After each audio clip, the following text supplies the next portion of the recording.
Welcome my dear genius friends. स्वागत है आपका आपकी फेवरेट चैनल बोधी ट्री में।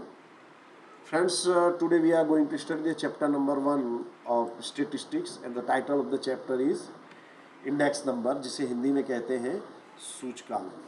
तो फ्रेंड्स, इंग्लिश के साथ साथ मैं आपको हिंदी में भी एक्सप्लेन करूँगा, जिससे आपके जो सारे जो प्रॉब्लम्स है वो सॉर्ट आउट होगी। थियरी के साथ साथ हम सम्स को भी स्टडी करेंगे। फर्स्ट ऑफ ऑल हम देखते हैं marking scheme of the chapter, क्योंकि हमारा जो सारा एजुकेशन उसका बेस क्या है, marking scheme. So section A में सबसे पहला आपका जो श्री गणेश होता है इसी चैप्टर से होता है।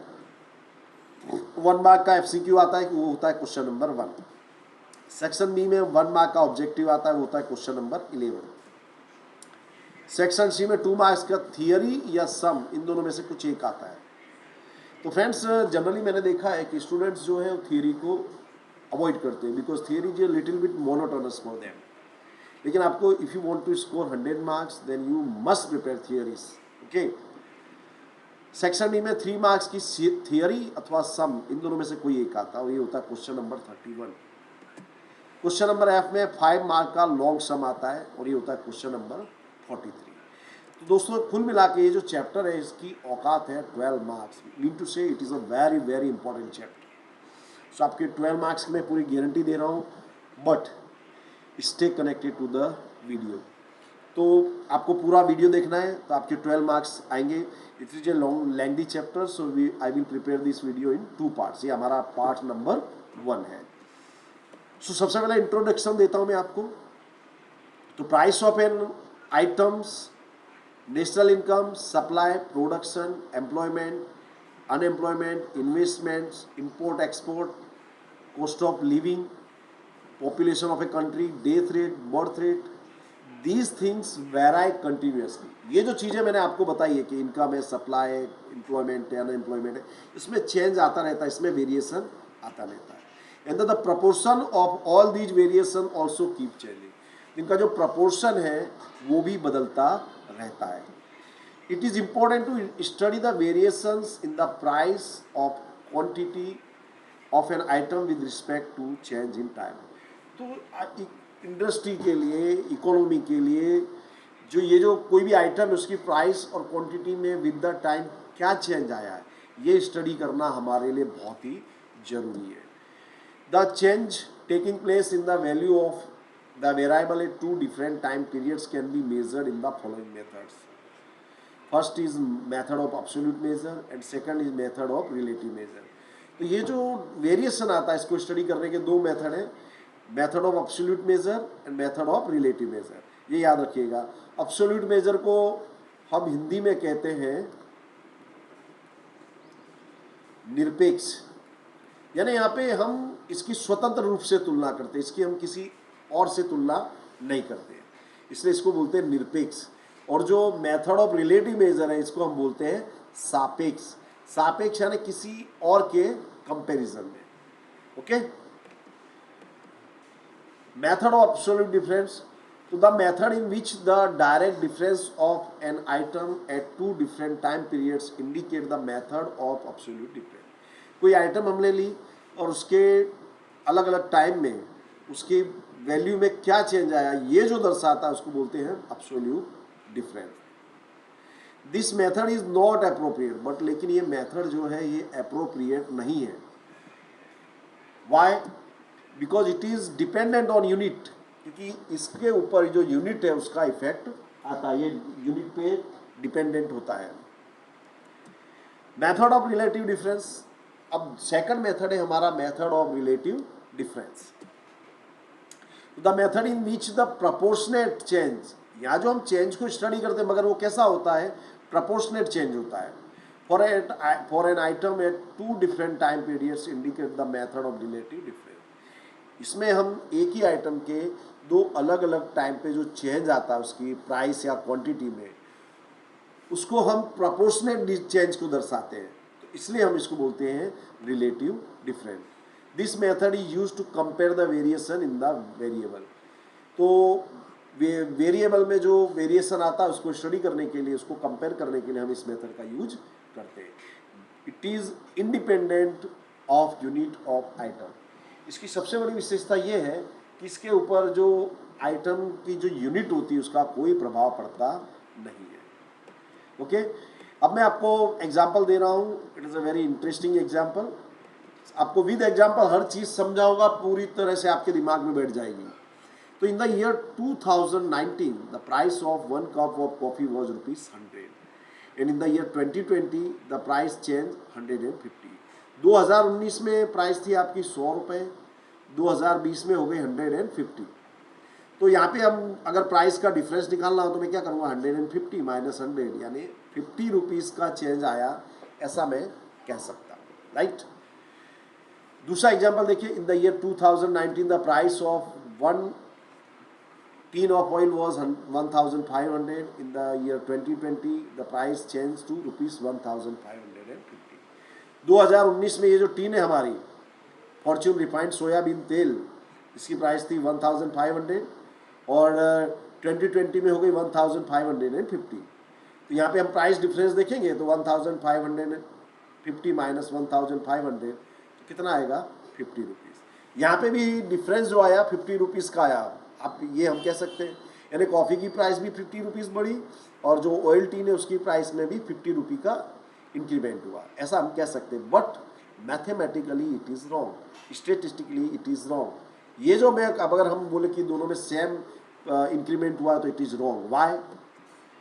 तो it can be said that there is same rise in the price in both item, but it is not reality because the price of both items are not same in the year 2019। उसका reason है कि 2019 में दोनों की price same नहीं थी। 2019 में आपकी कॉफ़ी का जो प्राइस थी वो थी 100 रुपीज़ और इसकी प्राइस थी 1500। तो जब दोनों की जो बेस ईयर की प्राइस है वो सेम नहीं है, इसलिए हम ये नहीं कह सकते कि जो इंक्रीमेंट हुआ है वो समान हुआ है। 50 रुपये बढ़े हैं बट जो प्रपोर्शन है वो टोटली डिफरेंट है।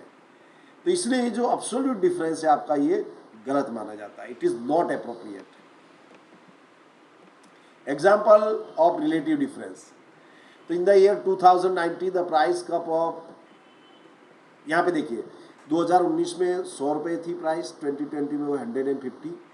तो मैं प्रोपोर्शनेट चेंज निकालूंगा तो क्या होगा, प्रोपोर्शनेट चेंज में 150 अपॉन 100, तो प्रोपोर्शनेट चेंज होगा मेरा 1.5, यानी मैं कह सकता हूँ कि कॉफ़ी की प्राइस 1.5 गुना हो गई है।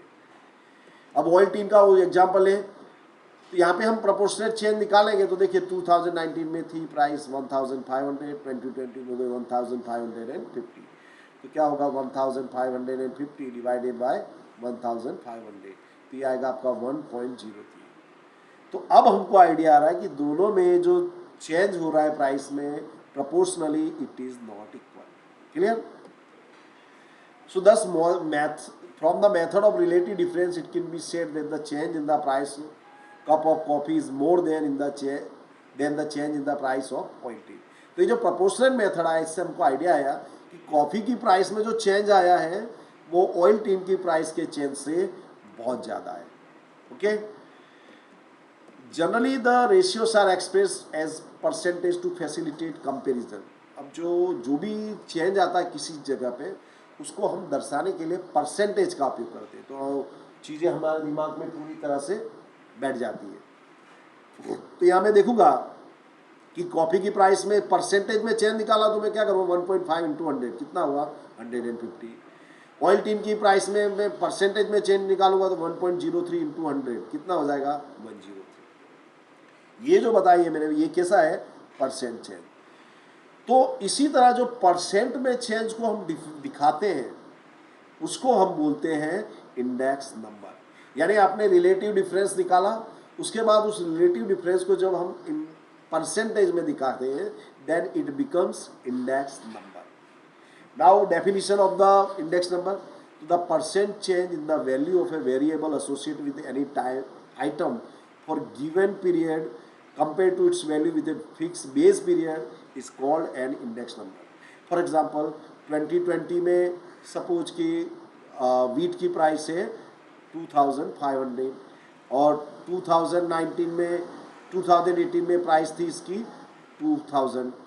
तो मैं कैंसिल करूँगा तो हमको मिलेगा 80%, सॉरी 125, बराबर। तो ये जो आया, ये जो इस यानी 12.5, इसको हम 100 से मल्टीप्लाई कर देंगे तो ये हमको मिल जाएगा परसेंट वाला चेंज, यानी 125% का चेंज आया। तो ये जो मैं परसेंट में दिखा रहा हूँ, ये जो परसेंट में जब मैं उसको दिखाता हूँ तो it becomes index number. The absolute method is not useful to find a measure for the overall changes because many times the unit expressing the price of two items may be different and it is not possible to combine the changes in two items. तो देखो इसमें ये जो absolute method है ये appropriate नहीं है, क्योंकि इसमें क्या होता है कि हम किसी चीज आइटम की प्राइस की स्टडी कर रहे हैं, मगर जो उसकी जो यूनिट है it change time by time, तो उस समय जो हमारा जो कंपेरिजन है इट इज नॉट प्रॉपर। और दूसरी बात कि इसमें हम मोर देन वन आइटम्स को इसमें कंबाइन नहीं कर सकते। देयरफॉर ये जो मेथड ऑफ एब्सोल्यूट मेथड है इसका हम यूज नहीं करते, क्योंकि इसमें जो यूनिट है वो बदलता रहता है और यूनिट का इसके ऊपर इफेक्ट पड़ता है, और इसमें हम मोर देन वन आइटम को कंबाइन नहीं कर सकते।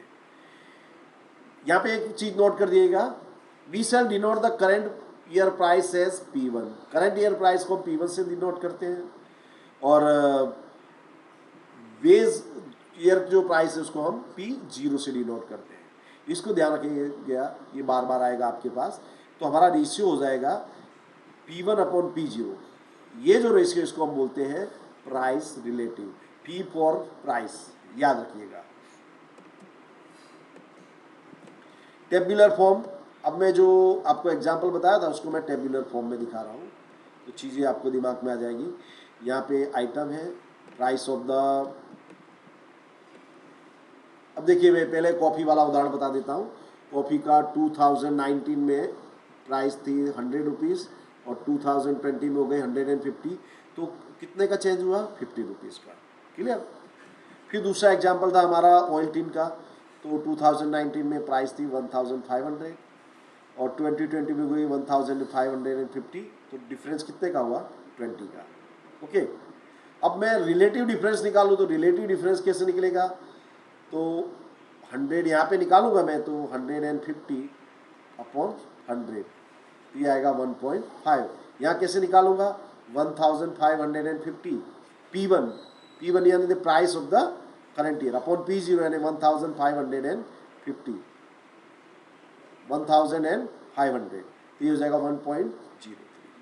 क्लियर। फिर इसको परसेंटेज में अगर मुझे निकालना तो क्या करना पड़ेगा कि P1 अपॉन P0 में को 100 से मल्टीप्लाई करना पड़ेगा, तो ये हो जाएगा आपका 150 और ये हो जाएगा 103। क्लियर। अब हम इसका टोटल निकाल लेते हैं, ये हो जाएगा 2.53 और ये टोटल हो जाएगा 253। आई फॉर इंडेक्स याद रखिएगा, तो आई इंडेक्स निकालेगा, फॉर्मूला है price relative of A, price relative of B, number of items multiplied by 100। तो ए का रिलेटिव प्राइस था आपका 1.5, बी का 1.03 डिवाइडेड बाय 2 इंटू 100, तो ये होएगा आपका, ये दोनों का टोटल हो जाएगा 2.53 डिवाइडेड बाय 2 इंटू 100, तो ये आएगा 1.265 इंटू 100 यानी 126.5। आपका इंडेक्स होगा 126.5। क्लियर।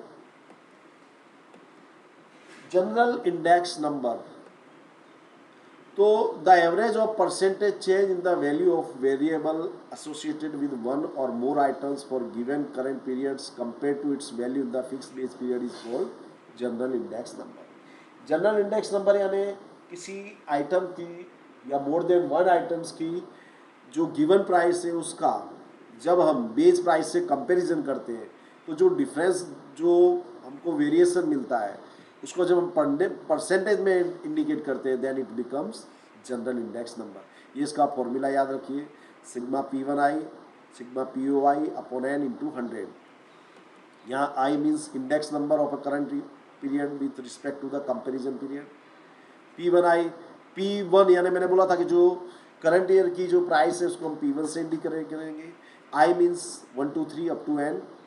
POI, PO यानी जो बेस ईयर की प्राइस है इसको P0 से हम इंडिकेट करेंगे, और I means 1 2 3 up to n। Okay, n means number of values of the variable. Now you can see mean is used, simple mean is used in the definition or general index number for the group of n item. But in this chapter we will use geometric mean and weighted mean. यहाँ हम दो mean का उपयोग करेंगे, geometric mean and weighted mean. ये types भी याद रखें ना, ये भी एमसीक्यू में पूछा जाता है. बराबर, मीन के दो टाइप हम यहाँ पे स्टडी करेंगे, geometric mean and weighted mean. Hindi में बोलते हैं भारित माध्य, जो वेटेड मीन है उसको बोलते हैं भारित माध्य. ये याद रखिएगा. बराबर,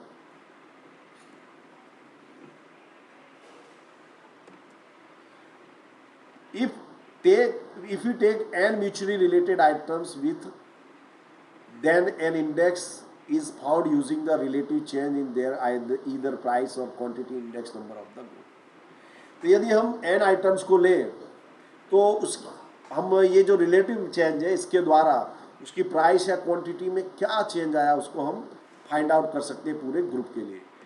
आपको एग्जांपल दे रहा हूँ. जनरल इंडेक्स का ये फॉर्मूला है sigma P1 upon P0 divided by n into 100. ये फॉर्मूला याद रखना फ्रेंड्स, ये पूछा जा चुका है एमसीक्यू में. यहाँ I means index number, P1 price for the current year, P0 price for the item of the current period, n means number of years. अगर आपको क्वांटिटी का इंडेक्स नंबर निकालना हो तो हम क्वांटिटी का यूज करेंगे.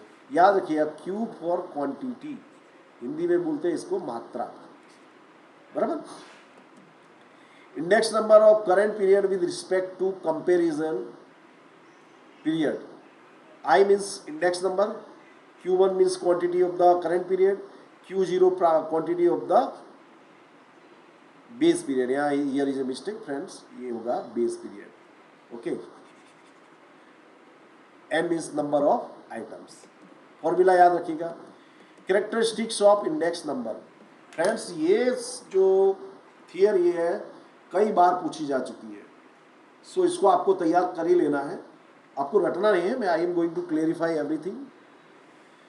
सो index number is free from unit. ये याद रखिएगा, ये इसका कैरेक्टरिस्टिक याद रखना. फॉर एग्जांपल कॉफ़ी प्राइस का मैंने आपको उदाहरण दिया था. तो कॉफ़ी प्राइस का सपोज मैं निकालूँ इंडेक्स नंबर, तो उसमें जो करंट ईयर 2020 की प्राइस है 150, बेस ईयर की प्राइस है 100 इंटू 100, तो ये हो जाएगा कॉफ़ी प्राइस का इंडेक्स होगा 150. अगर मैं ऐसा लिख दूं कि 150 रुपीज़, तो ये हो जाएगा wrong, because index number is free from the unit. Index number की कोई यूनिट होती नहीं है. इसलिए जब भी आप इंडेक्स नंबर फाइंड आउट करें, उसके बाद मीटर, किलोमीटर, ग्राम, किलोग्राम, रुपीज़, इस तरह का कोई भी यूनिट आपको दर्शाना नहीं है. Okay. The change in the values of the variable having different units can be compared using index number. तो अलग अलग जो वेरिएबल है उसकी वैल्यूज में क्या चेंज आया है उसको हम इसमें कंपेयर कर सकते हैं. तो इसलिए इसको हम कहते हैं comparative measure. It is a comparative measure, है ना. Index number is relative measure. ये रिलेटिव है. ये भी पूछा चुका है बोर्ड में कि what kind of measure is index number. तो index number is a relative measure. इसको हिंदी में बोलेंगे सापेक्ष औसत है. इंडेक्स नंबर एक प्रकार का सापेक्ष औसत होता है. Index number is a special. अब यूजेस ऑफ इंडेक्स नंबर देखेंगे. तो general index number was only used to find a measure for the change in the price level, but now it is not limited to. पहले जो index number था इसका use हम खाली price में जो चेंज होता था उसको फाइंड आउट करने में करते थे. लेकिन अब जैसे जैसे रिवोल्यूशनरी एज है उसमें इसके जो यूजेस हैं they are increasing day by day. Now it has become a very useful statistical tool. इसका हम उपयोग करते हैं economic, political, social, industrial activities में क्या चेंज आ रहा है, क्या क्या चैलेंजेस हैं, उसको स्टडी करने के लिए हम इसका यूज करते हैं. Index number provides guidance for planning the economic development of a country as it gives a comparative study economy of economic and industrial scenario of the country. इस इंडेक्स नंबर से हमको जो इकोनॉमिकल कोई planning करना हो, आप businessman हो, government हो या प्रोड्यूसर हो, तो आपके लिए जो प्लानिंग करने के लिए इट इज़ वेरी यूजफुल। इसके द्वारा हमको कोई भी कंट्री है उसका इकोनॉमिकल और इंडस्ट्रियल सिनारियो का जो कंसेप्ट क्लियर होता है इसके स्टडी करने से। Some of the uses of the index number are as follows. अब उसके मैं कुछ यूजेस बता रहा हूँ। पहला है इंडेक्स नंबर ऑफ ट्रेड। तो this index number provides useful guidance to study the general situation of economic activities of business and trade. Business और ट्रेड में इकोनॉमिकल सिचुएशन क्या है उसको स्टडी करने के लिए और उसके द्वारा कोई गाइडेंस लेने के लिए, फ्यूचर प्लानिंग करने के लिए we use index number for trade. Wholesale price index number, इसको WPI से शॉर्ट फॉर्म में दर्शाते हैं और ये पूछा जा चुका है बोर्ड में। WPI का फुल फॉर्म है होलसेल प्राइस इंडेक्स नंबर। इसका यूज क्या है? तो गवर्नमेंट ने अलग अलग स्टेट में अपनी स्टेटिस्टिकल लैब्स बनाई है जहाँ पे डेटा कलेक्ट करती है गवर्नमेंट। होलसेल प्राइस इंडेक्स के होलसेल प्राइस के ऊपर वो डेटा बेस्ड होता है। उसके द्वारा गवर्नमेंट अपनी पॉलिसी डिसाइड करती है। आपका जो GDP वगैरह जो होता है, जो सैलरी में इंक्रीमेंट वगैरह होता है, वो इस WPI से फाइंड आउट किया जाता है। This index number measures the changes in the general price level in the country. Country में जनरल प्राइस लेवल में क्या चेंज आया वो हमको इससे आइडिया मिलता है। This index number is useful to the government, producer, businessman to take policy decision. Policy decision लेने के लिए गवर्नमेंट, प्रोड्यूसर, बिजनेसमैन सबके लिए बहुत ही उपयोगी है। It is very useful to for knowing the demand supply of items. कोई भी आइटम उसकी डिमांड क्या है, सप्लाई क्या है, वो जानने के लिए ज़रूरी है और इससे हमको इकोनॉमिकल जो पिक्चर वो क्लियर होता है, इकोनॉमिकल सिनारियो ये हमको क्लियर होता है ना। हमारा जो भारत का जो मध्यस्थ बैंक है, centralise bank, it is reserve bank of India RBI, वो इस इंडेक्स नंबर का यूज करता है। इसके द्वारा जो इन्फ्लेशन है उसको कंट्रोल करते हैं। इन्फ्लेशन का आइडिया मिलता है गवर्नमेंट को, रिजर्व बैंक ऑफ इंडिया को, कि इन्फ्लेशन कितना है। इन्फ्लेशन को कह सकते हैं महंगाई डायन कह सकते हैं भाई। इन्फ्लेशन यानी महंगाई, तो महंगाई का दर क्या है, उसको कैसे कंट्रोल करना है, उसका आइडिया गवर्नमेंट को आता है। उसका एक फॉर्मूला याद रखिए ना, इस पे बेस बहुत से सम आते हैं। Rate of inflation sorry it is equal to wholesale price index of current year, CY current year minus wholesale price index of previous year divided by wholesale price index, wholesale index number of PY multiplied by 100। ये formula याद रखना friends. इसके कई सम आते हैं और at the same time theory में भी इसको पूछ सकते हैं। Cost of living index number, यानी एक सामान्य आदमी, अलग अलग सोसाइटी के अलग अलग सेक्शन के लोग, उनका लाइफ स्टैंडर्ड क्या है, वो किस तरह से रह रहे हैं, उनको एक नॉर्मल जीवन जीने के लिए कितनी सैलरी मिलनी चाहिए, कितना बोनस मिलना चाहिए, गवर्नमेंट को कितना टैक्स लगाना चाहिए, उसका आइडिया हमको इससे मिलता है। Cost of living index number. This index number is useful to study the change in the cost of living of people of different section. अलग अलग सेक्शन के लोगों की जो कॉस्ट क्या है। This number help to determine purchasing power of money, salary to employees, dearness allowance, bonus, to calculate real wage and devise tax policies by the government. इसके use मैंने ऑलरेडी बता दिए। इसका उपयोग होता है, ये गवर्नमेंट को इससे पता चलता है कि मनी का परचेजिंग पावर कितना है, सैलरी कितनी देनी चाहिए, डियरनेस अलाउंस कितना देना चाहिए, बोनस कितना देना चाहिए।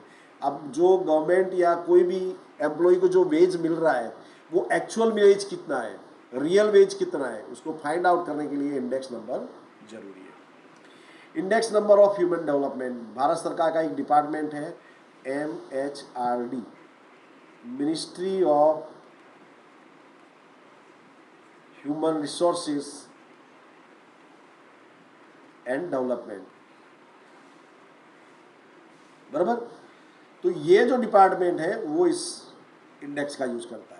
This index number is useful to determine the state of human resource, standard of living, life expectancy, level of education, it gives information about human resource development. तो इसके द्वारा हमको मालूम पड़ता है कि ह्यूमन रिसोर्स का क्या स्टेट है, लोग की स्टैंडर्ड ऑफ लिविंग क्या है, लाइफ एक्सपेक्टेंसी यानी कि औसत आयु, अपेक्षित आयु कितनी है, वो हमको मालूम पड़ता है, लोगों का लेवल ऑफ एजुकेशन कितना है, ये सब चीज़ें हमको इस इंडेक्स नंबर से मालूम पड़ती है। Index number of national income, तो this index number is useful to evaluate economic condition of the country and determine targets for the 5 year plans. 5 year plans इसको बोलते हैं पंचवर्षीय योजना। तो सरकार जो है अलग अलग सेक्टर्स में डेवलपमेंट करने के लिए अलग अलग समय पे अलग अलग 5 ईयर प्लान्स बनाती है।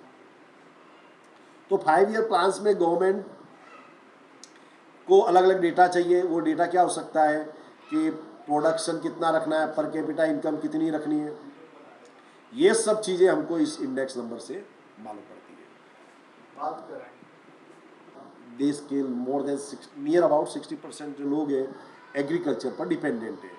So this is a very very useful index number. This index number is useful to study the changes in the prices of the agriculture production. Agriculture production के प्राइस में क्या चेंज आया वो जानने के लिए जरूरी है।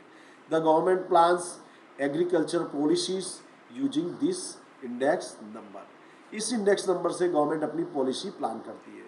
Moreover this index number is helpful in forming policy to give proper support price to the farmer for their production. Support price इसको बोलते हैं समर्थन मूल्य। आप न्यूज़ देखते होंगे तो उसमें देखा होगा कि कई बार बताया जाता है कि सरकार ने इस वर्ष गेहूं का समर्थन मूल्य सो एंड सो डिसाइड किया। जैसे कि इस बार से लगभग 1900 रुपये, यानी कि 1 क्विंटल की मिनिमम प्राइस जो है 1900 रुपये होनी चाहिए। तो गवर्नमेंट ये जो प्रॉपर सपोर्ट प्राइस जो डिसाइड करती है उसके लिए index number of agriculture production जरूरी है। Index number of export and import, तो this index number is useful to determine import export policy, exchange rate, foreign exchange requirement and the rate of excise on goods and provide necessary suggestion. तो इससे हमको क्या मिलता है भाई, इससे हमको import export policy government decide करती है, एक्सचेंज रेट का आइडिया मिलता है, फॉरेन एक्सचेंज कितना चाहिए, फॉरेन एक्सचेंज यानी विदेशी मुद्रा। तो जब भी कोई भारत जैसा देश अन्य देशों के साथ हम ट्रेड करते हैं तब कुछ पेमेंट है वो डॉलर में करना होता है, तो कितना हमको वो फॉरेन एक्सचेंज की रिक्वायरमेंट है वो हमको आइडिया आता है, कितना एक्साइज लगाना चाहिए, ये सब आइडियाज हमको इस नंबर से प्रोडक्ट इंडेक्स नंबर से आते हैं। Index number for employment, this index number provides the picture of employment unemployment prevailing in the country. देश में रोजगारी कितनी है, बेरोजगारी कितनी, उसका आइडिया हमको यहाँ से मिलता है। This shows the problem of unemployment which facilitates human resource planning. तो इसके द्वारा मेन जो है अनएम्प्लॉयमेंट के फिगर्स मिलते हैं, जिससे कारण क्या है गवर्नमेंट को अपनी जो रिसोर्स की प्लानिंग करने में हेल्प मिलती है, उसके हिसाब से गवर्नमेंट अपने रिसोर्स को प्लान करती है। Index number of capital investment, the change in price of shares and stocks, debentures, government securities and flow of capital investment can be studied by index number। तो ये जो इंडेक्स नंबर है इसके द्वारा share, stock, debenture, government security, तो ये जो capital है जो उसका मूवमेंट किस दिशा में हो रहा है, किस दिशा में ज़्यादा हो रहा है, वो हमको इससे मालूम पड़ता है। And more over trend of price of share and stock, share और स्टॉक की जो प्राइस का जो ट्रेंड होता है वो भी हमको यहाँ से मिलता है। आप देखते होंगे कि शेयर के भाव जो घटते बढ़ते रहते हैं उसमें ये हेल्पफुल रहता है। Index number of raw material, this index number provides necessary guidance to traders, businessman, economist etcetera for the policy of production sales. तो देखिए कोई भी बिजनेसमैन है वो कोई भी चीज़ मैन्युफैक्चर करता है तो उसके लिए सबसे पहली रिक्वायरमेंट होती है रॉ मटेरियल।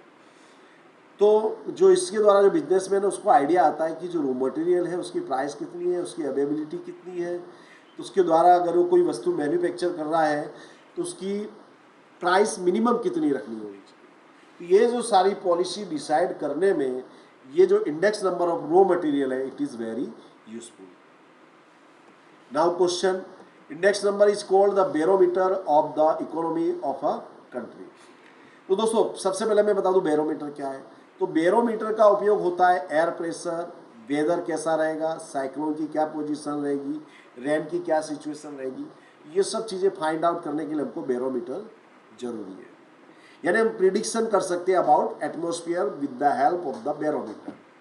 इसी तरह इंडेक्स नंबर से कोई भी कंट्री की करंट पोजीशन क्या है, इन फ्यूचर वो कहाँ रहेगा, ये हमको इंडेक्स नंबर से पता चलता है।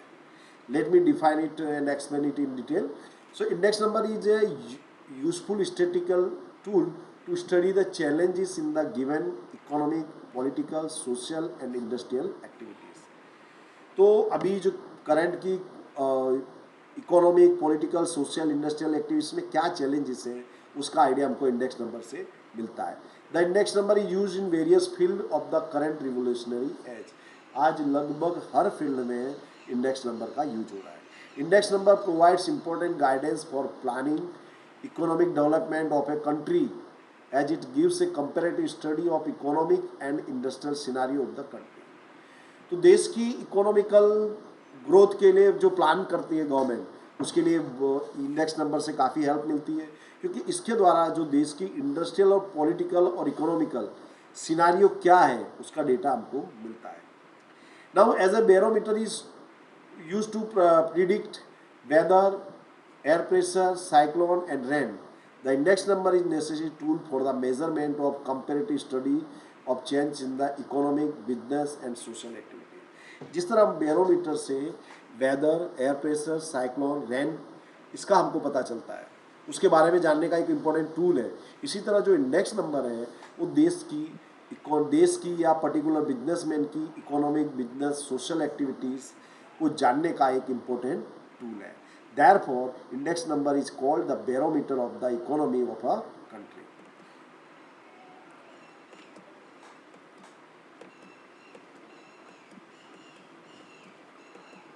Now base year and current year, ये चीज़ें दोनों कंसेप्ट फ्रेंड्स रखना है। बेस ईयर को हिंदी में कहते हैं आधार वर्ष, इसे कहते हैं चालू वर्ष। पूरा कंसेप्ट समझाऊंगा। फॉर एग्जांपल मैंने आपको कॉफ़ी का उदाहरण लेके ही चल रहे हैं। 2020 में कॉफ़ी की प्राइस है 150 और 2019 में प्राइस है 100 रुपी।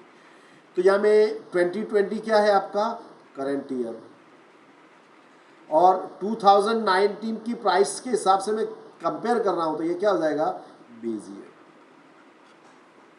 ओके, यानी 2020 जो है वो हमको गिवन ईयर है, उसके बारे में हमको स्टडी करना है, तो हो जाएगा आपका करंट ईयर। उसकी कंपैरिजन किससे करनी है 2019 से, तो 2019 हो जाएगा base year. Okay, so in the construction of index numbers the value of variable for the current year current period is compared with the value of the variable with a fix period. इसमें index number तैयार करने में हम current year के जो price है या value है उसकी तुलना फिक्स बेस पीरियड के जो वैल्यू है उससे करते हैं। This fix period is called the base year. तो जो आपका फिक्स पीरियड होता है उसको हम क्या कहते हैं base year. The fix year from the past can be the preceding year और एनी ईयर बिफोर दैट। तो ये जो फिक्स्ड पीरियड है या जो बेस पीरियड है, बेस ईयर है, ये प्रीसीडिंग ईयर भी हो सकता है, पिछला वर्ष भी हो सकता है, या फिर उससे थोड़ी दूर का भी वर्ष हो सकता है। द पीरियड और year for which the value is to be compared with the base period और year is called current period. तो बेस पीरियड के साथ जिस वैल्यू को हम कंपेयर करते हैं उसको क्या बोलते हैं हम करंट पीरियड और करंट ईयर। तो इसको दिमाग में रख लेना फ्रेंड्स, ये डिफिनेशन कई बार पूछी जाती है। Points to be kept in mind while selecting a base year, ये थियरी में कई बार पूछा जा चुका है। तो फर्स्ट पॉइंट है the year selected as base year should be standard और नॉर्मल। तो आपका जो बेस ईयर है वो स्टैंडर्ड या नॉर्मल नहीं होना चाहिए। तो what is the meaning of standard and normal? तो it should be free from natural calamities. जो आप बेस ईयर सिलेक्ट कर रहे हैं उसमें कोई नेचुरल कैलेमिटी नहीं आनी चाहिए। नेचुरल कैलेमिटीज क्या होती है? Floods, drought, earthquake, abnormal man made events, यानी मनुष्य के द्वारा कोई की गई मुसीबत उसमें नहीं होनी। जैसे वो क्या हुए, man made events, war, revolt, riot, strike, agitation, political events, economic disturbance, ये सब उस ईयर में नहीं होना चाहिए। जैसे मैं आपको उदाहरण दूं कि आपका जो 2020 जो हमारा है, ये बड़ा मनहूस वर्ष है, ये कोरोना का संकट इसमें आया है। तो ये जो 2020 को इन फ्यूचर हम किसी भी ईयर के लिए बेस ईयर नहीं ले सकेंगे, because 2020 is not a normal year. Okay, इसी तरह मैं आपको बता दूं कि 1939 टू 1945 इसको भी हम बेस ईयर के रूप में नहीं ले पाएंगे, क्योंकि इन वर्षों में सेकंड वर्ल्ड वॉर चला था और काफ़ी नुकसान हुआ था, कोई भी चीज़ नॉर्मल नहीं थी। तो उस पीरियड को भी, कोई भी जो वैल्यू है उसको हम नॉर्मल ईयर के रूप में नहीं ले पाएंगे। Okay, it is also necessary that the base year should not be from a distant past. आपका जो बेस ईयर है काफ़ी डिस्टेंट पास का भी नहीं होना चाहिए। ओके, आपको 2020 का कंपैरिजन करना हो और आप बेस ईयर 1990 लो तो ये नहीं चलेगा, because it is a distant past. Okay, आपको उदाहरण दूं, जैसे 2020 में मोबाइल फ़ोन का सेल की अगर मैं कंपैरिजन करूं 1990 से, तो इट इज़ क्वाइट रॉन्ग, क्योंकि उस समय तो मोबाइल जो था वो फर्स्ट स्टेज में था। सो अगर मैं मान लो डिस्टेंट पास लूँ या एबनॉर्मल ईयर लूँ तो क्या होगा? तो the base year selected is an unusual year and values of the variable usually high और लो। तो जो अनयूजुअल ईयर होता है उसमें कोई भी आइटम उसकी जो वैल्यू है हाई होगी या लो होगी। जैसे आपको उदाहरण दूँ, 2020 में सभी प्राइसेस की जो वैल्यू है काफ़ी लो है, मगर जो फार्मा है, जो मेडिसिन है, उसकी प्राइस काफ़ी हाई है। तो अगर मैं उसको लूँ, उसको अगर बेस ईयर के रूप में आप कहीं भी लो, तो जो भी आपको डेटा मिलेगा इट विल बी मिसलीडिंग। तो ऐसी कंडीशन में then the value of index number could be misleading and it will not reveal the realistic picture of the current year. तो इससे जो हमको रियलिस्टिक पिक्चर नहीं मिलेगा, सही हकीकत जो हमको जानने को नहीं मिलेगी। The base year can be selected in two ways, fixed base method and chain base method. Fixed base method को बोलते हैं हम अचल आधार की रीत, हिंदी में बता देता हूँ मैं, और इसको बोलते हैं पारंपरिक आधार। ओके, दो मेथड है, ये भी याद रखना। फिक्स्ड बेस मेथड, तो in this method a stable period और ईयर विद यूजुअल इवेंट और situation is selected as a normal year और बेस ईयर। इस मेथड में कोई भी स्टेबल ईयर हो, नॉर्मल ईयर हो, उसको हम बेस ईयर के रूप में सिलेक्ट करते हैं। But sometimes it becomes difficult to select a normal और बेस ईयर। देखिए, कई बार नॉर्मल या बेस ईयर को सिलेक्ट करना बहुत टफ हो जाता है। तो उस कंडीशन में क्या करें? तो in this case an average value of certain years is taken as the value of the variable for the base year. तो ऐसी कंडीशन में हम मोर देन 1 यानी 2 या 3 या 4 कितने वर्षों का एवरेज वैल्यू ले लेते हैं और उस एवरेज वैल्यू को हम बेस ईयर के रूप में यूज करते हैं। फॉर एग्जांपल मैं आपको बता दूं, 2017, 2018 और 2019 ये 3 वर्षों की मैं प्राइस को ले रहा हूँ। 2017 में सपोज कोई आइटम की प्राइस थी 100 रुपीज़, 2018 में होगी 150, यहाँ हो गया 200। तो क्या करूँगा मैं, इनका तीनों का एवरेज निकालूंगा, 450 डिवाइडेड बाय 3, तो ये कितना आएगा 150। बेस ईयर की प्राइस हो जाएगी आपकी 150। 150 को हम बेस ईयर लेकर के चलेंगे। जब कोई नॉर्मल बेस ईयर ना मिल रहा हो तो हम एवरेज मेथड का यूज करते हैं। The base year should B change periodically so that it does not become a year of distance class. अगर आपका जैसे सपोज मैं 2020 के लिए कोई चीज़ को स्टडी कर रहा हूँ और मैं उसकी तुलना कर रहा हूँ 2010 से लेकर के 2020 तक की वैल्यू की, 2019 तक की, सॉरी। तो क्या करूँगा, पहले 10 वर्षों के लिए हम 2010 को ले रहे हैं बेस ईयर और बाद के 10 वर्षों के लिए 2011 को बेस ईयर ले लें। तो ऐसा करने से क्या होता है कि जो बेस ईयर है वो डिस्टेंट पास की बात नहीं होता है, तो हमको जो भी पिक्चर मिलता है it becomes more realistic. Index number का फॉर्मूला याद रखिए, value of the variable in the current year value of the variable in the base year multiplied by 100। Formula याद रखिए, I is equal to P1 upon P0 into 100। P1 means value of the variable in the current year, याद रखिएगा। P0 means value of the variable in the base year. इसको याद रखो, O means old, जो भी old है उसको PO से दर्शाओ, P0 से दर्शाओ। ओके, दिमाग में आपके रहेगा, आप कभी नहीं भूल पाओगे। O मीन्स ओल्ड, जो भी ओल्ड है उसको P0 से दर्शाइए। अब एक्सरसाइज 1.1 का सम नंबर 1 में आपको समझा रहा हूं, 3 मेथड का मैं यूज करूंगा फ्रेंड्स। ओके, तो the data about average daily ways of A group of workers employed in factory in A city during 2008 to 2015 are as follow. Find the index number by fixed base method.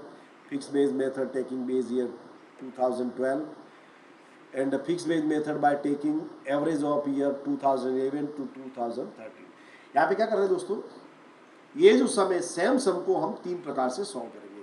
First type में हम fix base method का उपयोग करेंगे, मगर यहाँ हमको base year दिया नहीं है। सेकंड में भी हम फिक्स बेस मेथड का यूज करेंगे, लेकिन हमको बेस ईयर दिया है 2012। थर्ड में भी हम फिक्स बेस मेथड का उपयोग करेंगे, मगर यहाँ हम लेंगे एवरेज 2011 टू 2013 की हम एवरेज लेंगे। ओके, तो तीनों सम बराबर तीनों टाइप से मैं सॉल्व करके आपको दिखा रहा हूं। ये हमारा फॉर्मूला लिखा मैंने, ये हमारा सम है। तो देखिए, फर्स्ट जो ये जो मेथड है इसमें हमको बेस ईयर नहीं दिया गया है, तो इन दैट कंडीशन जो पहला ईयर है उसको हम बेस ईयर ले लेते हैं, यानी 2008 को मैं बेस ईयर ले रहा हूँ। तो ये जो इसमें बेस ईयर की प्राइस होगी 275, यानी सबके लिए बेस ईयर आपका क्या रहेगा 275। तो हम सॉल्व कर रहे हैं। करंट ईयर का प्राइस है आपका 275, बेस ईयर का प्राइस है 275 मल्टीप्लाई बाय 100, कितना आया 100। तो फ्रेंड्स याद रखना कि एवरी टाइम जो बेस ईयर का जो इंडेक्स नंबर है वो 100 होता है। ये कई बार बोर्ड में पूछा जा चुका है कि बेस ईयर का इंडेक्स नंबर कितना होता है, तो वो हमेशा 100 होता है। ओके, नाउ सेकंड 2009 के लिए करंट ईयर का प्राइस है आपका 284, बेस ईयर का प्राइस है आपका 275 मल्टीप्लाई बाय 100, कितना आया 103.27। ओके, 2010 के लिए करंट ईयर का प्राइस है 289, बेस ईयर का प्राइस है आपका 275 मल्टीप्लाई बाय 100, 105.09। या करंट ईयर की प्राइस है 293, बेस ईयर का प्राइस है आपका 275 मल्टीप्लाई बाय 100, 106.55। 2012 के लिए करंट ईयर का प्राइस 297, बेस ईयर का प्राइस है 275 मल्टीप्लाई बाय 100, 108.00। इसी तरह से हमने फ्रेंड्स यहाँ नोट करना कि हमने बेस ईयर का प्राइस लिया 275 and the price of base year is not changing in any condition. सबके अपोन में आपको वो बेस ईयर की प्राइस रख देनी है, इसीलिए इसको बोलते हैं fix base method. Okay, fix base method में जो बेस ईयर है उसकी प्राइस कभी बदलती नहीं है। तो इसको देख लीजिए फ्रेंड्स, नोटबुक लेके बैठिए, सॉल्व करिए मेरे साथ, तो चीज़ें बहुत ही आसान होगी। नाउ इसका सेकंड टाइप है। अब हमको क्या करना है, 2012 को बेस ईयर के रूप में लेना है, और इसलिए उसकी जो प्राइस है 297, ये हमारा हो जाएगा पीओ। देख लिए, हमको यहाँ पे इंडेक्स क्लियरली बोला है कि आपको 2012 की जो प्राइस है 297, इसको बेस ईयर लेना है, यानी आपका पीओ कितना होगा 297। ओके, इससे पहले वाला जो सम था उसमें हमको बेस ईयर बोला नहीं गया था, हमको ये नहीं बोला गया था कि कौन सा हमको बेस ईयर लेना है, मगर यहाँ हमको स्पेसिफिकली कहा गया है कि we have to take the price of 2012 as a base year. Okay, यानी सबके अपोन में आपको ये वैल्यू रखनी है 297। तो यहाँ करंट ईयर का प्राइस है 275, बेस ईयर का प्राइस ही आपका आ जाएगा 297 अपॉन में मल्टीप्लाई बाय 100। करंट ईयर का प्राइस आपका 284, बेस ईयर आपका कितना है 297 मल्टीप्लाई बाय 100। करंट ईयर का प्राइस है 289, upon P0, P0 means base year का प्राइस, बेज ईयर का प्राइस कितना है आपका 297 multiply by 100, current year 293, base year 297 multiply by 100, तो कितनी वैल्यू बनी 98.65। अब यहाँ देखिए करंट ईयर का प्राइस 297, बेज ईयर का प्राइस भी 297 है, कितना है 100। मैंने आपको पहले ही बताया कि जो बेज ईयर है उसका इंडेक्स ऑलवेज 100 होता है। ओके, इसी तरह से हमने अदर ईयर्स का भी निकाल लिया, यानी जो बेज ईयर का प्राइस आपका 297 है तो सबके अपोन में हम 297 लिखेंगे। ओके फ्रेंड्स, नेक्स्ट सम है हमारा, इसमें हमको एवरेज देनी है। हमको पहले ही इंडिकेट किया कि we have to take the average of the year 2011 to 2013, 2011 से 2013 तक की जो वैल्यू है उसके एवरेज को हमको बेज ईयर के रूप में लेना है। तो कैसे एवरेज निकालते हो मैं आपको बता रहा हूं। तो हमको 2011 की जो प्राइस है वहां से लेके 2012 और 13 तीनों का एवरेज निकालना है। तो 2011 की प्राइस 293, 2012 की प्राइस 297, 2013 की प्राइस 313, तीनों को टोटल करके 3 से डिवाइड किया तो क्या आया 301। अब आप पूछोगे 3 से क्यों डिवाइड किया, because there are 3 years. Okay, 3 items इसलिए 3 से डिवाइड किया, 4 आइटम्स हो तो 4 से डिवाइड करेंगे। ओके, तो आपका बेस ईयर का प्राइस आया फ्रेंड्स 301, यानी कि आपको सबके अपॉन में 301 लिखना है। This is called average method. Okay, तो करेंट ईयर का प्राइस है आपका 275, बेस ईयर है आपका 301 मल्टीप्लाई बाय 100, कितना आएगा 91.36। करेंट ईयर का प्राइस है 284, बेस ईयर का प्राइस है 301 P0 multiply by 100 94.35। Current year का प्राइस है आपका 293 और बेस ईयर का प्राइस है 301 मल्टीप्लाई बाय 100 97.34। सबका इसी तरह से हम निकाल रहे हैं, यानी आपका जो बेस ईयर का प्राइस है 301, ये आपको सबके अकाउंट में लिख देना है। ओके, तो फ्रेंड्स यहाँ पे मैं पार्ट 1 अपना पूरा कर रहा हूँ, इसके बाद मैं पार्ट 2 भी अपलोड करूँगा, बट उसके लिए आपको आपके कमेंट्स और अगर कोई सजेशन हो then you can inform me. आपका कोई भी क्वेरी हो, कोई सजेशन हो, कोई रिक्वायरमेंट हो, then you can ask me in the comment box. And friends, I will humbly request you to share this video and this channel to with your friends. अपने friends के साथ भी share कीजिए, because such type of material is not available on the internet. ये जो मैं आपको provide कर रहा हूँ, ये मैं काफ़ी रिसर्च करके तैयार किया है। So share it with it maximum. Have a nice day. Thank you very much.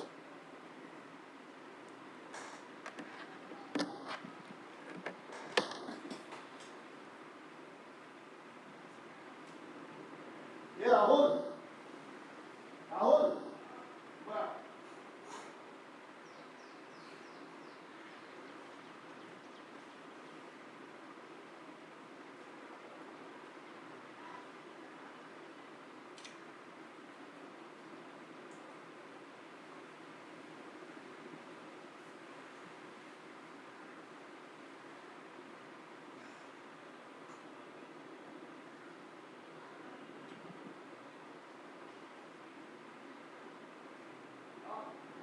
ये सेव कर इसको।